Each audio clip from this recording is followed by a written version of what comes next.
Good morning. Presenting the topic trace elements and its roles. And our moderator is Dr. Muralidhar Sir. The term trace element refers to chemical element present in a natural material at very small amounts. In analytical chemistry, a trace element is an element in a sample that has an average concentration at less than 100 ppm. But in biochemistry, a trace element is a dietary mineral that is needed in very minute quantities for the proper growth, development, and physiology of the organism. It is required in amounts less than 100 mg per day. The human body is composed of elements which can be roughly divided into abundant elements and trace elements. Abundant elements include major elements like oxygen, carbon, hydrogen, nitrogen, which constitute 96% of the total body weight, and the deficiency of these elements causes nutritional disorders like obesity. Nutritional disorders of excess can cause obesity, whereas semi-major elements include potassium, sodium, magnesium, calcium, which constitute 3 to 4% of the body weight, and their deficiency or excess lead to water and electrolyte imbalances.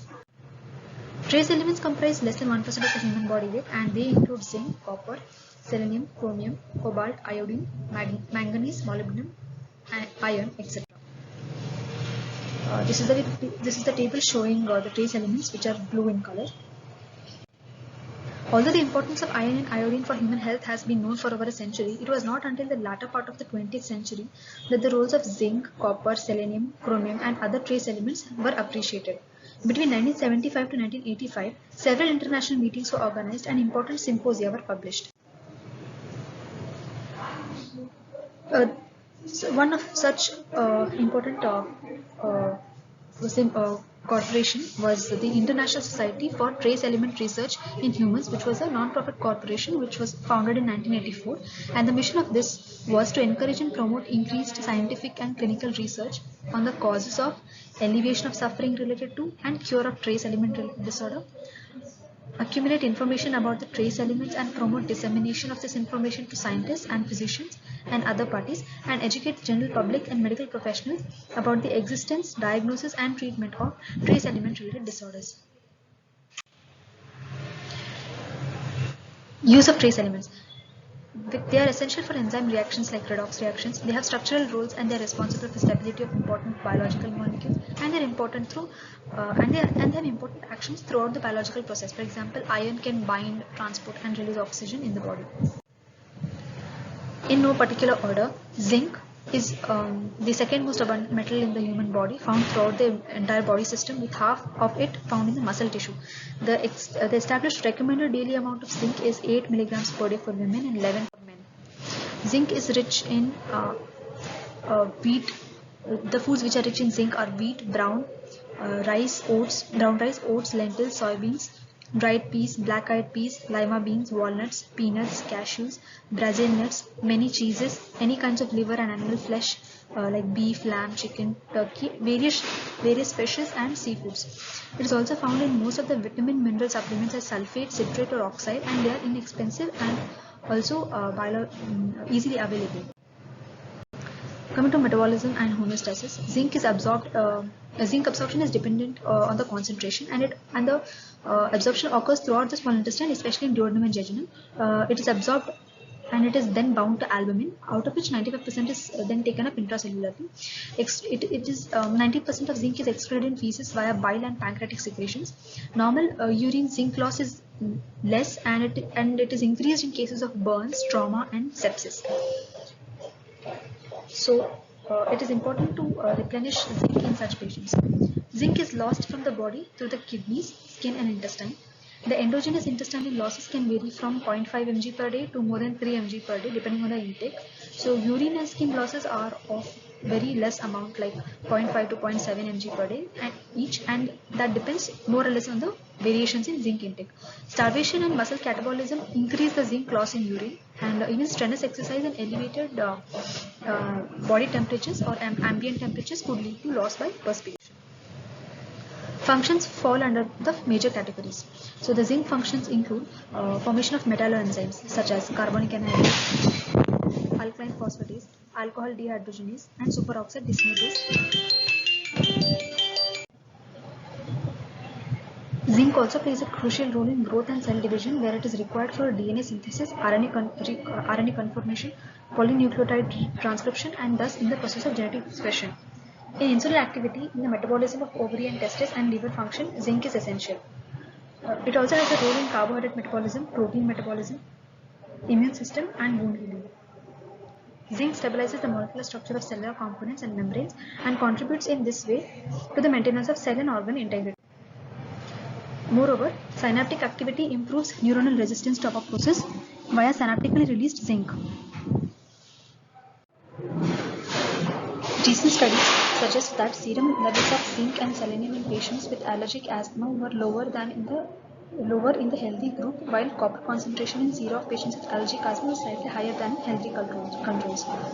Serum zinc increases in patients with smoke inhalation lung injury, and the disease severity suggests that after hexachloroethane or zinc chloride smoke inhalation, the level of serum zinc increase may be associated with the severity of lung and liver injuries. New reports about zinc showed that it was lower in the serum of people suffering from brucellosis. Coming to associations of zinc and anorexia nervosa, clinical studies have indicated that approximately half of all the anorexia nervosa patients are zinc deficient. In addition, brain dysfunctions such as memory consolidation impairment, anxiety, and depression have been reported in association with zinc deficiency. Cachexia. Cachexia is a complex metabolic syndrome associated with underlying illness and characterized by the loss of skeletal muscle tissue with or without the loss of fat mass. The relationship between the symptoms of cancer cachexia and the underlying illness is unclear. Normal zinc metabolism is often disrupted in cancer patients. Acute phase response can mediate zinc redistribution and accumulation in skeletal muscle tissue and contribute to the activation of ubiquitin proteasome pathway that regulates the proteins causing catabolism. Deficiency states of zinc occurs in excessive GI loss like diarrhea, MSS, high output pustulas, malabsorption, short bowel syndrome, trauma, burns, alcoholism, pancreatic and renal diseases, high dose steroids, HIV infection, malignancies, co-administration of aerosols with enteral nutrition. But zinc does not zinc loss does not occur via dialysis, hemodialysis, or CRRT. The manifestations of zinc deficiency include skin rashes, like scaly hyperpigmented lesions around the elbows, knees, called as acrodermatitis enteropathica, characteristic rash around the ala glucose intolerance, poor wound healing, abnormal hemostasis, immune dysfunction, hair loss, altered taste perception, altered smell perception, diarrhea, decrease in the work capacity of muscles with detrimental effects on respiratory function, and worsening hepatic dysfunction. These are some of the manifestations of zinc deficiency. This is the image showing acrodermatitis enteropathica. Lab tests show that the serum level of zinc is in the normal range of 70 to 150 micrograms per deciliter, whereas in starvation the levels increase, and in infections the level of zinc decreases. Low serum alkaline phosphatase can be used as indirect evidence of zinc deficiency. There are some static indices which suggest zinc concentration, such as zinc concentration in the plasma, blood cells, and hair, and urine zinc excretion are decreased in zinc deficiency. Certain conditions like infections, stress situations like fever, food intake, and pregnancy, they all lower the plasma concentrations, whereas fasting increases the serum concentration. A number of functional indices of zinc status are also available, such as wound healing, taste acuity, and dark adaptation. Changes in these functions are, however, not specific to zinc, and these indices have so far not been proven useful for identifying any marginal deficiency. The toxicity include GI symptoms like nausea, emesis, pain, and diarrhea, and may be seen in doses of 50 to 150 mg per day. At recommended doses, toxicity does not occur.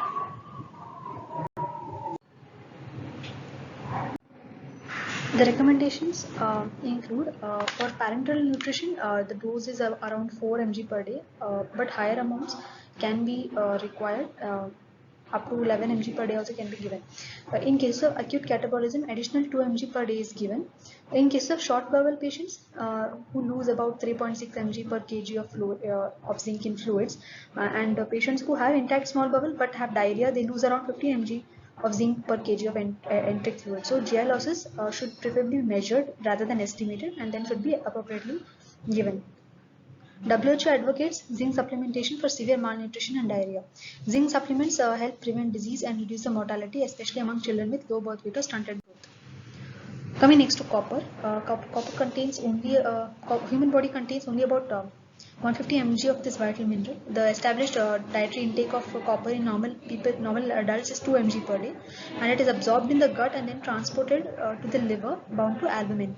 After processing in the liver, copper is distributed to other tissues in a second phase. Copper transport in liver involves the protein ceruloplasmin, which carries the majority of copper in blood. Ceruloplasmin also carries copper that is excreted in milk and is particularly well absorbed as the copper source. The best dietary sources of copper to human body include wheat, barley, sunflower seeds, almonds, walnuts, peanuts, cashews, raisins, apricots, mushrooms, chicken, and most of the fishes. Copper is essential constituent of several enzymes like cytochrome oxidase, monoamine oxidase, catalase, peroxidase, ascorbic acid oxidase, lactase, tyrosinase, and superoxide dismutase. Copper is an essential micronutrient necessary for the hematologic and neurologic systems. It is necessary for the growth and formation of bone, formation of myelin sheaths in the nervous systems. It helps in the incorporation of iron in hemoglobin. It assists in the absorption of iron from GIT and in the transfer of iron from tissues to plasma. Associations between copper and Alzheimer's. Cognitive deterioration in individuals with Alzheimer's is linked to the presence of beta amyloid plaques and abnormal tau protein forming aggregates. The possibility that copper imbalance is involved in the onset of Alzheimer's is currently investigated. Although dysfunctional copper metabolism is suggested as a risk factor for Alzheimer's, it could also be symptomatic of the disease. Moreover, it is still unclear whether copper supplementation or restriction could delay the progression of Alzheimer's. Based on the utilization of copper chelating agents in Wilson's, the recent use of slow-release zinc acetate of around 150 mg per day for 6 months in a randomized trial of 60 patients with mild to moderate Alzheimer's resulted in a decrease in serum free copper and stabilization of cognition deficits. Additional human studies are needed to clarify the role of copper in Alzheimer's onset and progression and to evaluate whether dietary copper might help prevent Alzheimer's in high-risk individuals or manage the disease in Alzheimer's patients. Coming to Parkinson's, both neurologically presenting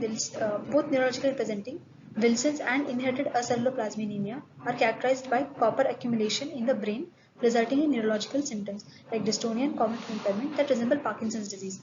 The level of copper is diminished in brain regions of neuronal loss in Parkinson's. However, the recent meta-analysis of studies measuring copper levels in serum, plasma, and CSF did not find any difference between Parkinson's and healthy patients.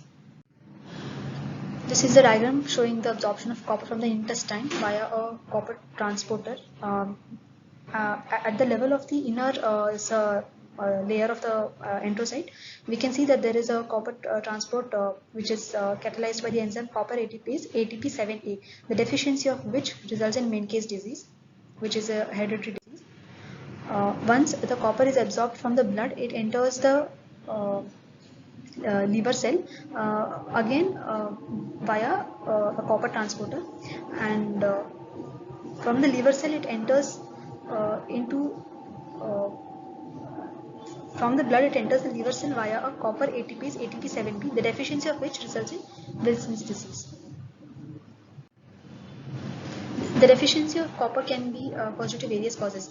Hereditary causes include Menkes disease, familial hypoceruloplasminemia, decreased intake seen in anorexic patients, malnourished patients, kwashiorkor, poverty. Increased demand is seen in pregnancy, lactation, infants. Increased copper loss is seen in malabsorption syndromes like inflammatory bowel disease, ulcerative colitis, Crohn's, celiac sprue, post-bariatric surgery, gastrectomy patients, prolonged diarrhea, protein-losing enteropathy, or tropical or non-tropical sprue. Drug-related causes include excessive zinc ingestion, like from dentures, or excessive oral supplements or iron supplements. Iatrogenic causes of copper deficiency include parenteral or enteral nutrition with inadequate copper supplements. The most common symptoms of copper deficiency are fatigue, anemia, leukopenia, neutropenia, disturbed maturation of myeloleukocytes, bone changes in children like reduced osseous age, irregular sparring of metaphysis, bone radiolucency, bone cortex thinning. Sometimes osteoporosis develops or nerves are damaged. Nerve damage can cause tingling and loss of sensation in the hands and feet, and muscles may feel weak, and some people may become confused, irritable, and mildly depressed. This is the diagram depicting the depicting the mechanism by which copper causes anemia. Coming to copper toxicity, copper is a very reactive element that in free state triggers the production of a large amount of free radicals, which consequently leads to damage of proteins and DNA. The oxidative stress associated with copper toxicity is in part a consequence of its redox reactivity, the ability of free copper or low molecular weight copper complexes to catalyze a reaction between superoxide anion and H2O2 producing hydroxide radical. So, in addition, copper can also bind to free thiols of cysteines, which can result in oxidation and subsequent cross-links between proteins, and that leads to impaired activity. How to monitor copper? Plasma concentration of copper and ceruloplasmin should be considered during parenteral nutrition. Superoxide dismutase activity in RBC seems to be the more sensitive indicator of copper deficiency than just plasma concentration of copper or ceruloplasmin. Other indicators of copper status include neutrophil counts, SOD activity, platelet cytochrome C oxidative activity, and platelet copper concentration. Copper concentration should be carefully monitored in patients with cholestatic liver disease. Coming next to iron. Iron is the most abundant metal in the human body. Body iron content is approximately 3 to 4 grams, almost corresponds to concentration of 50 milligrams per kg body weight. Established dietary allowance is 8 milligrams per day for men and postmenopausal women and 18 milligrams per day for menstruating women. The rich sources of dietary iron include red meat, liver, lentils, beans, peas, nuts, seeds, poultry, fish, seafood, leafy vegetables, watercress, tofu, chickpeas, black-eyed peas, molasses, bread, fortified cereals, and moreover, the iron found in meat is more easily absorbed than the iron found in vegetables. Iron deficiency is the most common nutritional deficiency in the world, causing iron deficiency anemia. WHO estimates that approximately half of the 1.6 billion cases of anemia world over are due to iron deficiency. Symptoms include fatigue, dizziness, hair loss, twitches, irritability, brittle and grooved nails, impaired immune function, pagophagia, and restless leg syndrome. Most of the vitamins or mineral supplements have iron in them as common sulfates, fumarates, and gluconates. The majority of the iron in the body is contained within hemoglobin. Iron is an essential component of myoglobin, which provides oxygen to muscles. Iron is also necessary for growth, development, and normal functioning and synthesis of some hormones and connective tissues. During the pathogenesis of certain diseases, the resulting oxidative stress, as well as the increase in the inflammatory cytokines, causes production of hepcidin, which causes secondary anemia due to and this can bring about iron overload in tissues, so that causes ferroptosis. Ferroptosis is nothing but a novel form of cell death characterized by accumulation of reactive oxygen species. Retinal iron accumulation is observed in a wide range of retinal degenerative diseases, and deferriprone, which is a chelating agent, is now routinely used for clinical treatment of iron overload disease. The retinal iron accumulation resulting from blood retinal barrier dysfunction may also contribute to retinal degeneration. During hemolysis, potent cytotoxic intravascular molecules are released which exacerbate, modulate, and maintain the inflammatory response, thus leading to dysregulation of the iron homeostasis. Within the arterial wall, iron overload affects all the types of cells that participate in atherosclerotic process, such as monocytes, macrophages, endothelial cells, vascular smooth muscle cells, and platelets, and causes oxidative stress via the Fenton reaction. In Fenton reaction, the cellular source of iron is the labile iron pool. This reaction produces oxidative stress due to the production of excess of free ions.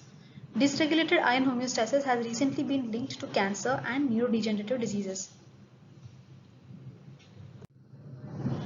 Molecules of ferritin have been reported to aggravate oxidative stress in patients with multiple sclerosis. Hepcidin and ferritin increases in the plasma of breast cancer patients, but not in patients with benign breast disease. Estrogen treatments result in a significant reduction in the hepcidin expression and a significant increase in the hypoxia-inducible factor 1 alpha. These differences in systemic iron homeostasis may reflect alterations in different iron-related proteins and may also play a key biochemical and regulatory role in breast cancer. Hepcidin and ferritin increase in plasma of breast cancer patients. Estrogen treatments result in a significant reduction in hepcidin expression and a significant increase in hypoxia-inducible factor 1 alpha. These differences in systemic iron homeostasis may reflect alterations in different iron-related proteins and may also play a key biochemical and regulatory role in breast cancer. So there is an association between some iron-related proteins and the type of tumor tissue that has been found. Parenteral administration of iron bypasses the homeostatic control of GI absorption. causing loss of protection from iron overload if excessive quantities are provided. Iron bioavailability correlates with bacterial growth and virulence, facilitates viral replication, and reverses the bactericidal effect of lactoferrin and lysozyme.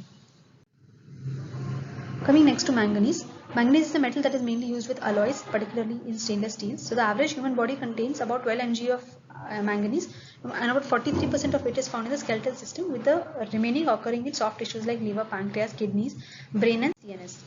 Manganese helps the body to form connective tissues, bones, blood clotting factors and sex hormones. It also plays a role in fat and carbohydrate metabolism, calcium absorption and blood sugar regulation. Manganese is also necessary for normal brain and nerve function. In addition, manganese is a key component of enzyme systems, including superoxide dismutase, which helps fight free radicals.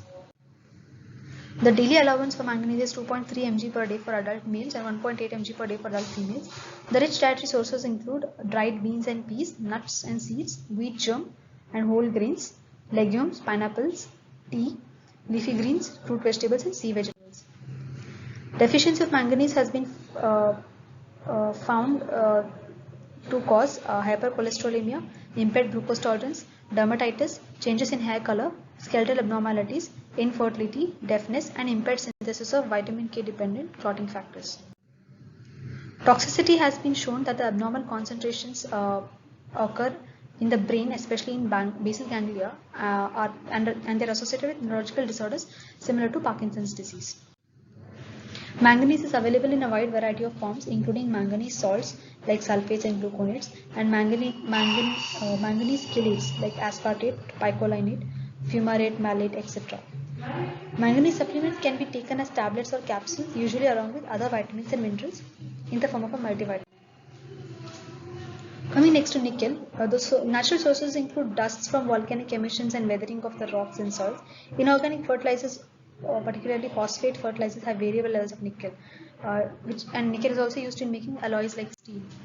There is no dietary allowance for nickel, but it has been reported that the daily intake of nickel from food and water worldwide is about 130 micrograms per day. So nickel is contained in many foods like beans, chocolate, soybeans, lentils, splits, green peas, oats, buckwheat, barley and corn, and nuts such as walnuts and hazelnuts are also best sources. Many vegetables like bananas and all have moderate amounts of nickel. Nickel is an essential nutrient in plants and animals and humans. Although the function of nickel is somewhat unclear in humans, but nickel is found in the body in highest concentration in nucleic acids, particularly RNA, and it is thought to be somewhat involved in protein structure or function. So it has been speculated that nickel may play a role as a cofactor in the activation of certain enzymes related to the breakdown or utilization of glucose. Nickel may aid in prolactin production and thus be involved in human breast milk production. Humans may be exposed to nickel during breathing air, eating food or smoking cigarettes. Skin contact with nickel contaminated soil or water may result in nickel exposure. Acute exposure leads to several health problems like liver, kidney, spleen, brain and tissue damage, vesicular eczema, lung and nasal cancer. It has been observed that the exposure to nickel, especially in jewelry, results in development of dermatitis called as nickel allergy. Deficiency of nickel has not been shown to be a concern in humans because despite this, it may cause biochemical changes like reduced iron absorption that can lead to anemia. It can disturb the incorporation of calcium into skeleton and can lead to parakeratosis like damage, which finds expression in disturbed zinc metabolism. It has been found that nickel deficiency particularly affects carbohydrate metabolism. Coming next to chromium. Chromium is found primarily in two forms: trivalent form, which is biologically active, found in foods, and hexavalent form, which is a toxic form from industrial pollutions.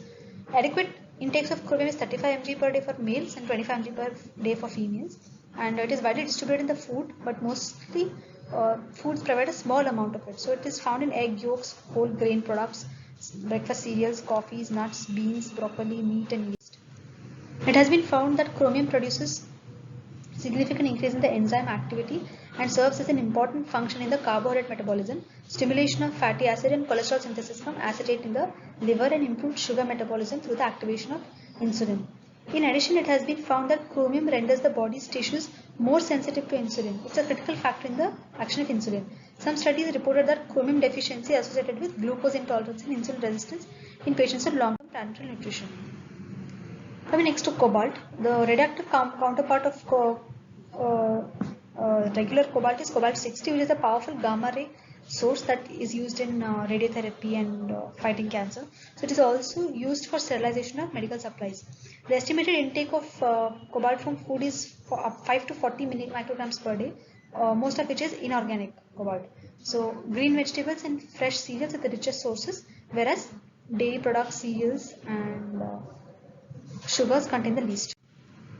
Cobalt is an essential trace element for the human body, where it is a key constituent of cobalamin, that is vitamin B12. It also has a substantial role in the formation of amino acids and neurotransmitters. Human body can get cobalt ions through several pathways, and with food, the respiratory system, uh, like several pathways like food, respiratory system, skin, and biomaterials. The cobalt ions enter the body through any one of the above routes and bind with the proteins within the bloodstream and get transported with blood to be deposited in tissues and cells. Deficiency of cobalt has been found uh, to have been associated with disturbances in vitamin B12 synthesis. It might cause anemia and hypothyroidism, as well as increase in the risk of developmental abnormalities and failure in infants. Toxicity of cobalt is seen in inorganic forms of cobalt, and the longer they stay in the body, the more the detrimental effects they cause in cells. The excess level of this metal in the human body might cause hypothyroidism, overproduction of RBCs, fibrosis in lungs, and asthma. Coming next to selenium. Selenium content in the body is 13 to 20 milligrams. It's a vital mineral with established allowance of 70 micrograms per day. The best food source are seafood, meats, whole grains, and vegetables. It is found in raw foods, and it is more available in raw foods than cooked foods. It's a vital trace element for human body, where it is found at the active site of wide range of selenoproteins called as selenocysteine. Metabolism includes absorption of seleno amino acids from the main source, 90% of which is selenomethionine, which is absorbed in the duodenum and proximal jejunum. The inorganic selenium absorption is less efficient. This is transported in the blood bound to proteins. 75% of dietary selenium is excreted in urine, and the rest via the GIT. GI excretion offers some protection against toxicity. Renal selenium loss is positively correlated with urea and creatinine excretion. Selenium is an important component of the antioxidant enzymes like glutathione peroxides, thyroidoxine reductase, and iodothyronine deiodinases.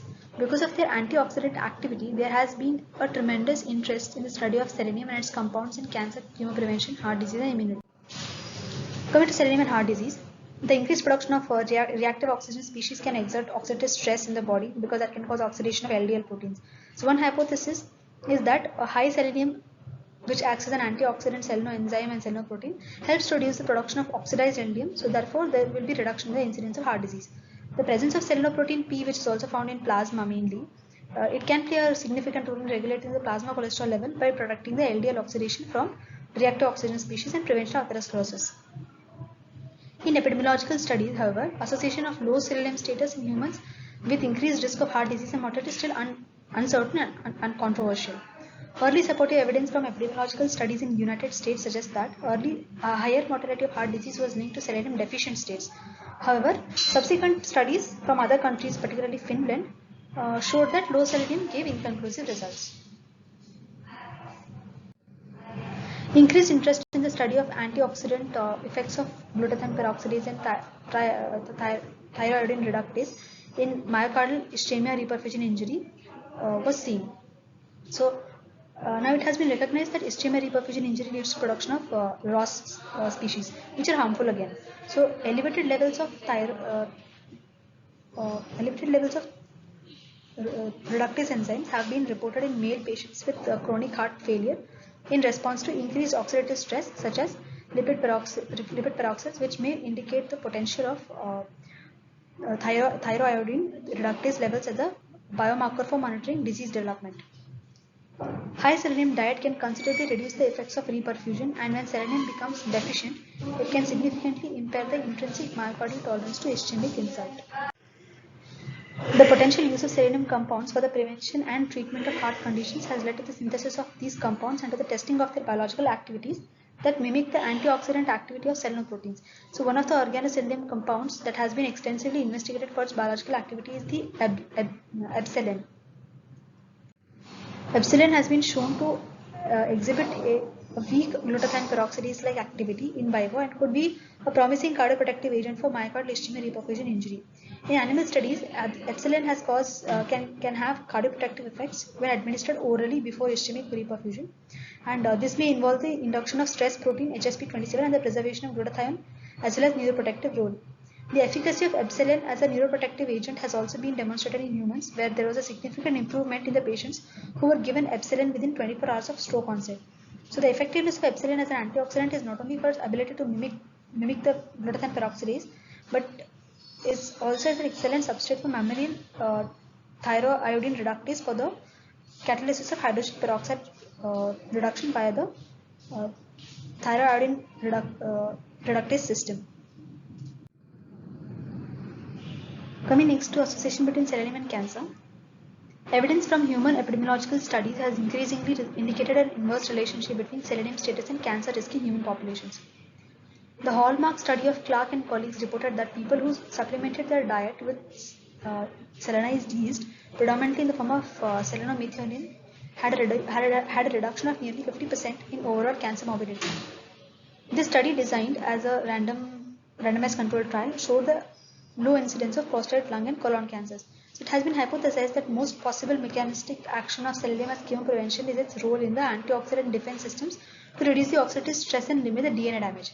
Other possible anti-cancer mechanisms of selenium include the induction of apoptosis, cell cycle arrest, and DNA repair gene, inhibition of protein kinase C activity, and cell growth and effect on estrogen and androgen receptor expression.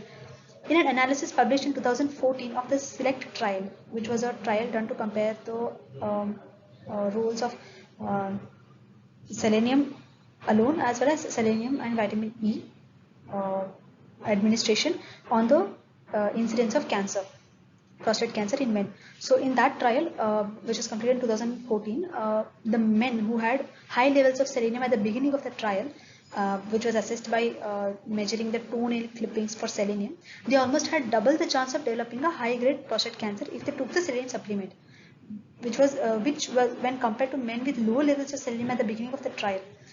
So people who had high selenium, if they took selenium supplements, they had an increased chance of getting cancer. So this finding was an unexpected finding, in contrast to previous studies which showed that men with low levels of selenium had an increased risk of prostate cancer that was reduced with supplements. So coming next to selenium in immunity. The overproduction of reactive oxygen species can also cause damage to host cells. The involvement of selenium in immune system may be associated with a number of mechanisms like increased activity of natural killer cells, proliferation of T lymphocytes, increased production of interferon gamma, increased high affinity interleukin 2 receptors, stimulation of vaccine-induced immunity, and increased antibody-producing B cell numbers. Selenium supplementation has resulted in the improvement of inflammatory activity in patients with autoimmune thyroiditis. Deficiency of selenium causes myalgia, nail bed whitening, and Kishan disease. Kishan disease is an endemic cardiomyopathy which is characterized by myocardial cell collapse and fibrosis, which is mainly seen in China, that develops as a result of selenium deficiency. It may also be complicated with viral infection, and this has led to the investigation of the effects of viruses such as Coxsackie virus on selenium deficient animals. Toxicity of selenium causes selenosis, which causes alopecia, nail detachment, and CNS disorder. Monitoring of selenium can be done by measuring the tissue concentration of selenium and the activity of the selenium-dependent glutathione peroxidase, which are useful indicators.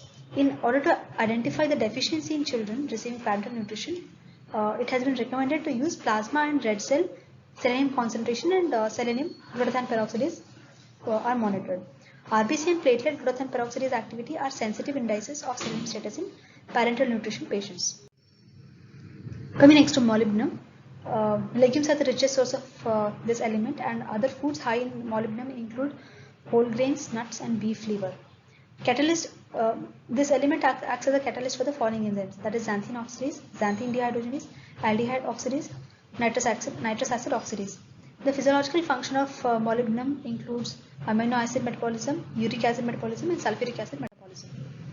Deficiency state causes tachycardia, polypnea, night blindness, scotoma, irritability, somnolence, disorientation, coma. Whereas excessive state causes hyperuricemia and gout. Coming next to iodine. The dietary sources of iodine depends on the content of the soil on which the food is grown. So if the soil is rich in iodine, then the food content also will be rich in iodine. So the amount of iodine intake varies in different parts of the world. For example, in Japan, where there is a high consumption of seafood as well as uh, the soil which is rich in iodine, there is a the range of consumption is 2 to 3 milligrams per day. Whereas in several areas of Asia, Africa, Latin America, and parts of Europe, iodine intake varies from just 20 to 80 micrograms per day. In United States and Canada, the intake is around 500 micrograms per day. So according to WHO, the recommended intake of iodine is 90 micrograms per day for young infants, like up to 6 months, 50 micrograms for older infants up from 6 to 12 months, 60 to 100 micrograms for children between 1 to 10 years, and 150 micrograms per day for adolescents and adults.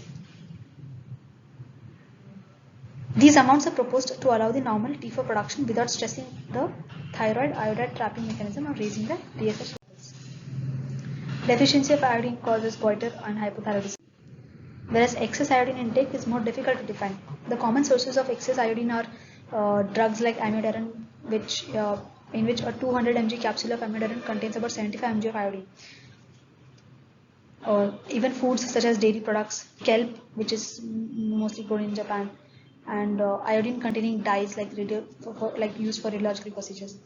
But there is no adverse effect as they escape the acute inhibitory effects of excess intrathyroid iodide on the organification of iodide and on the subsequent hormone synthesis.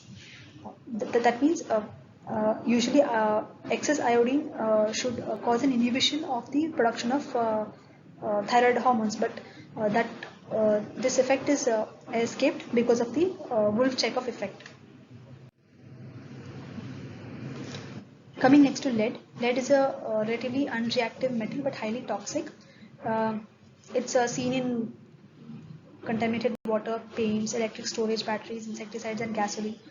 It is rapidly absorbed into the bloodstream through inhalation or ingestion or contact.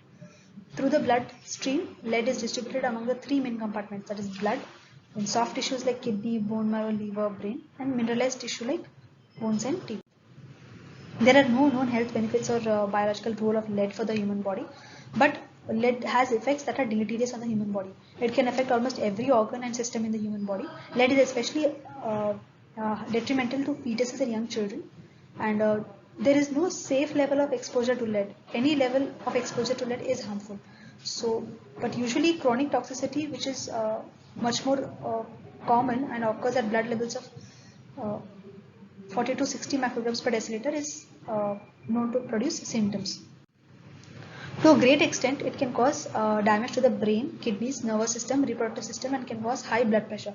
From these dysfunctions, it has been found that nervous system is the most sensitive system to lead poisoning. Symptoms of lead poisoning include abdominal pain, abdominal cramps, aggressive behavior, constipation, sleep problems, headache, irritability, loss of developmental skills in children, loss of appetite, fatigue, hypertension, numbness or tingling in the extremities, memory loss, anemia, kidney dysfunction. So to conclude, essential trace elements play an important role as a cofactor for certain enzymes involved in metabolism and cell growth. Most of them are involved in the metabolism of proteins, carbs, lipids, and energy. They are also necessary for growth, development, muscle nerve function, normal cell function, and synthesis of hormones and tissues. So the role of trace elements in biological processing may provide vital clues for understanding the etiology of some diseases such as cancer. The ability of trace elements to function as substantial effector in a variety of processes necessary for life, such as regulating homeostasis and prevention of free radical damage, can provide an answer to the definite correlation between content of trace elements and many common diseases.